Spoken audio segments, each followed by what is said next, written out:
1954년 미국 미시시피의 한 외딴 시골 마을, 지독한 가난 속에서 사생아로 태어난 한 소녀가 있었습니다. 집에는 늘 돈이 없었습니다. 감자 포대를 잘라 만든 옷을 입고 다녔습니다. 친구들은 놀렸습니다. 하지만 더 힘들었던 건 가난이 아니었습니다. 9살이라는 어린 나이에 사촌 오빠와 친척들에게 차마 입에 담기 힘든 성적 학대를 당했습니다. 14살에는 임신까지 하게 됩니다.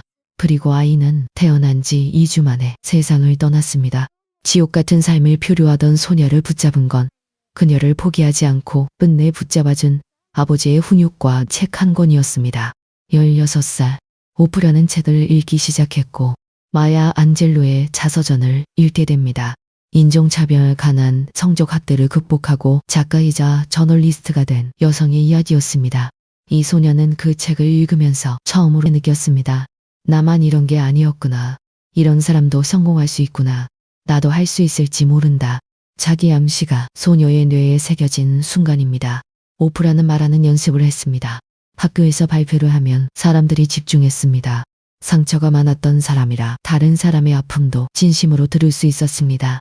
그 능력이 훗날 세상을 바꾸게 됩니다. 17살 오프라는 지역방송국 대회에서 우승합니다. 그리고 라디오 방송 일을 시작하게 됩니다. 하지만 처음부터 잘 된 건 아닙니다. 뉴스 앵커를 맡았지만 감정 표현이 너무 많다는 이유로 잘리기도 했습니다. 그런데 놀라운 일이 벌어집니다. 쫓겨나듯 이동한 프로그램에서 오히려 사람들이 열광하기 시작한 겁니다. 왜였을까요? 오프라는 기계처럼 말하지 않았습니다. 사람처럼 이야기했습니다. 진심으로 웃고 진심으로 울었습니다. 사람들은 처음으로 나를 이해해주는 방송을 보게 된 겁니다. 그렇게 시작된 프로그램이 바로 오프라 윈프리 쇼였습니다. 25년 동안 진행됐고 미국 역사상 가장 영향력 있는 토크쇼가 됩니다. 무명의 한 소녀가 세계에서 가장 영향력 있는 여성 중 한 명이 된 겁니다. 재산은 수조 원대가 됐고 수많은 사람들의 인생을 바꿨습니다. 하지만 오프라가 진짜 대단한 이유는 돈 때문이 아닙니다.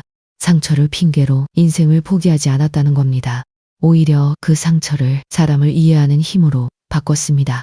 많은 사람들이 과거 때문에 괴로워합니다. 나는 환경이 안 좋았어. 나는 상처가 많아. 나는 이미 늦었어.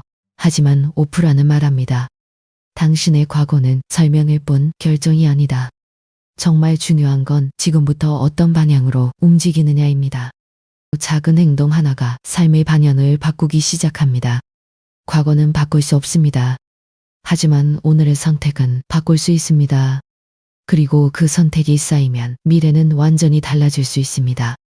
오늘은 19일차 1900번째 자기 암시. 나는 월 순수익 1000만 원 달성한다. 이 문장을 쓰는 순간 뇌는 상처보다 가능성을 보기 시작합니다. 댓글에 나는 할 수 있다 라고 남겨보세요. 써보는 것만으로도 인생의 흐름이 바뀌기 시작합니다. 100일 후 어떻게 바뀌는지 구독, 좋아요, 알림 설정으로 끝까지 함께 해주세요. 오늘 다룬 오프라 윈프리의 이야기와 회복의 원리를 더 깊이 알고 싶은 분들을 위해 추천 도서와 아이템들을 더보기란에 정리해 두었습니다. 공부하고 실천하는 만큼 주파수의 강도는 더욱 세집니다. 꼭 한번 살펴보시기 바랍니다. 이 영상을 보는 당신의 삶에 좋은 흐름이 이어지길 진심으로 기원합니다. 내일 또 돌아옵니다. 내일은 똑같은 24시간을 살면서 어떤 사람은 부자가 되고 어떤 사람은 가난한 채로 남는 그 차이에 대해 이야기합니다. 놓치지 마세요.